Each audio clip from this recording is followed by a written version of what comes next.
學校咧就派咗一袋水仙花啦，裏邊咧就有水仙花頭啦，同埋有矮狀素。咁麻煩咧家長要準備一把戒刀啦，陣間要小心使用啊！咁咧，我哋派咗一個水仙花頭啦，咁裡面咧會有嚿泥嘅喎。咁我哋咧要將嚿泥啦拎翻出嚟，係啦。咁然後咧，你會見到水仙花頭裡面咧會有啲枯葉㗎，係啦。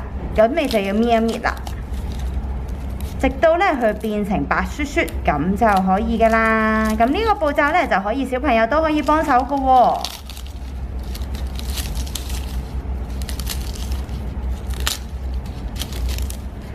頭先咧水仙花頭嘅表面嘅枯衣咧已經搣晒啦，你睇下而家係白雪雪㗎。好，咁另外咧頭先唔小心搣到，即係搣咗佢嘅枯衣嘅時候唔小心搣到一粒出嚟嘅話，唔緊要嘅，咁我哋先放開一邊。咁我哋會先做一個切割個水仙花頭嘅步驟先嘅。咁聽住咯喎，咁我哋咧要準備一把戒刀啦，同埋水仙花頭啦。好，咁咧而家我哋要摸一摸個水仙花頭裏面有冇啲硬嘅地方或者軟身嘅地方喎？咁如果硬身嘅地方呢，咁佢真係有花槍啦。咁如果佢係軟身嘅地方呢，咁就係冇花槍噶啦。好，咁而家呢，我哋就要準備戒刀咯喎。好，你就要摸一摸，再摸清楚。嗱，呢度硬身係花槍啦，係啦。咁軟身呢度腍身啲嘅，咁就係冇花槍嘅。咁我哋呢一個位就可以戒一下啦。咁戒嘅時候都要留意喎。咁我哋咧千祈唔好戒到落底喎，因為會影響佢嘅根部㗎。咁大概留翻一小寸，大概5cm 度已經足夠㗎啦。即係譬如戒到嚟呢一個位就已經 OK 㗎啦。因為如果你戒到佢嘅花槍嘅話咧，咁會就影響佢嘅生長㗎啦。咁佢嘅即係花槍咧就會生得冇咁靚㗎啦。好，咁而家我哋開始戒啦。好，我哋摸一摸先。好，呢度硬身，呢度都係硬身嘅，咁即係呢個位置咧會有冇花槍嘅，咁我哋可以戒一刀啦。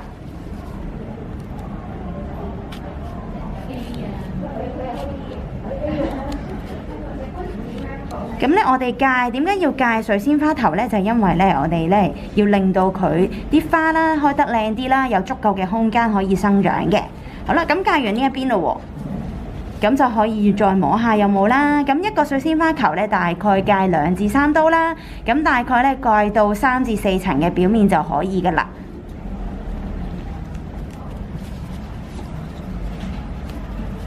好，咁呢度都會有一個，呢度又係花槍啦，呢度都係花槍。咁所以呢個中間空位凹嘅，咁我哋都可以戒一刀嘅。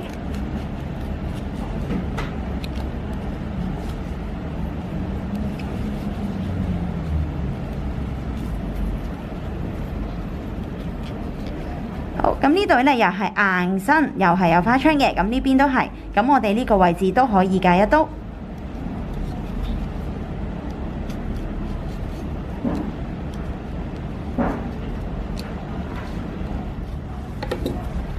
好，咁就完成啦。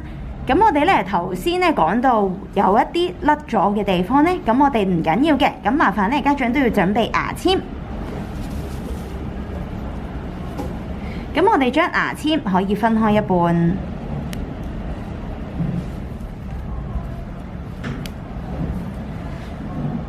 咁尖尖位呢度呢，咁就係放返落個根度嘅。咁我哋可以將另外一嚿啦，即係脫離咗佢本身水仙花頭嘅部分啦，呢個花槍呢，可以吉落去呢個根部呢個位置。好，咁然後呢，可以再放返落去呢個根部位置，因為佢喺呢度甩咗出嚟嘅，咁就可以放返落去，咁就變返做一粒好大粒嘅水仙花頭啦。頭先呢，我哋做咗個戒開水仙花頭嘅動作啦，咁另外呢，都用咗牙籤呢去幫啲甩咗嘅水仙花頭呢，咁就擺翻落一個大水仙花裏面喎。咁我哋咧除咗呢一個部分之外，我諗我哋仲有一個部分都需要留意翻㗎。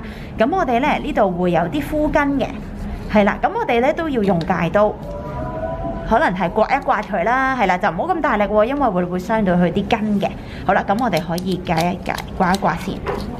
咁直到咧佢乾淨就 OK 嘅啦。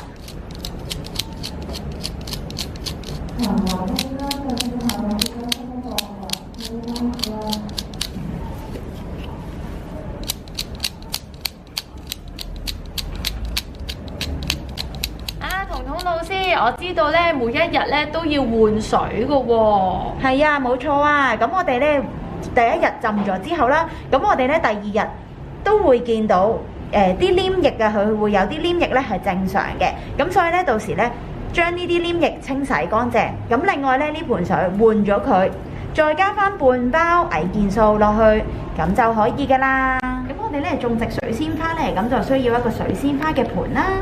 咁另外我哋都要將水仙花紮實佢啦，穩固佢，等佢生得靚啲嘅喎。咁我哋要準備一啲嘅石仔或者係波子啦。咁仲有我要準備一啲水嘅，係啦。咁我呢一盆咧已經浸咗2日嘅啦，咁所以咧而家就可以拎出嚟啦。咁表面嘅潺都要洗一洗佢先嘅喎，係啦。咁然後咧我哋可以將佢擺落個盆度啦。咁盡量咧可以向上啦，係啦。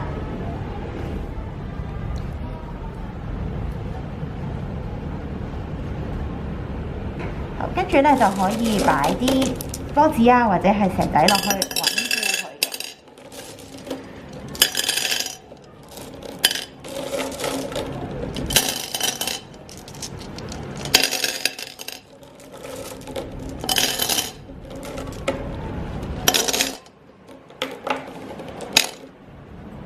最後我哋可以落啲水啦，咁對啲水就要留意咯喎，咁就唔好太多，係啦，大概浸到根部就可以嘅啦。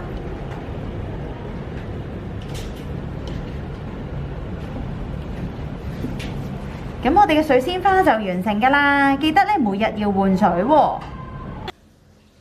除咗每日記得要幫水仙花換乾淨水之外，仲要每日都俾水仙花曬太陽，俾佢有充足嘅陽光，咁樣水仙花先會生長得靚㗎。另外，我哋都要留意花期，由栽種至開花，大概預計22至25日，溫度都會影響開花期㗎。當溫度高嘅時候，就會早啲開花，而溫度低嘅時候，就會慢啲開花㗎啦。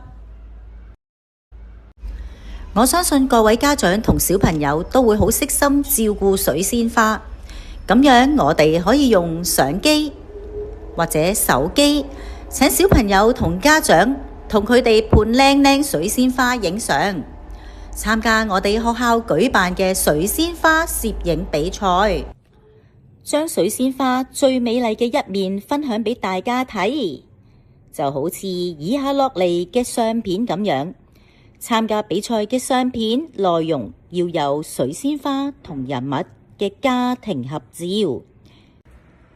請留意以下日期。